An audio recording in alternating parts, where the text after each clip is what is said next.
In this video, I will show you how to get transparent pictures into your PowerPoint presentation and how to make your own pictures have transparent backgrounds. Before I show you the method you can use in PowerPoint, I want to share a quick tip not many people actually know. In Google Images, you can actually filter on pictures with a transparent background.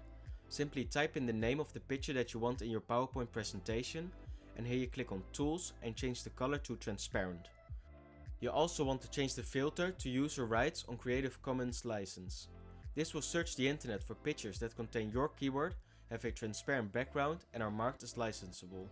Now, let's say you have a picture that you want to remove the background of. You want to open up PowerPoint and go to Insert in a ribbon, and here you can insert your own picture. You want to click on the picture and go to Picture Format in the ribbon, and here you can click on the Remove Background button. A purple gaze will appear. The purple area will be cut off your picture. To change the purple area, you can use the Refine tools. For example, you can use the Mark Areas to Keep tool to draw the areas that you want to keep. The face will automatically detect colors and will make a prediction on how you want to cut the picture.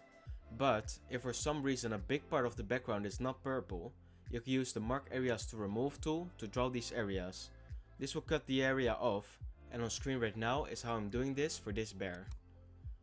And there you have it. I hope this video helped. Consider subscribing and I will see you next time.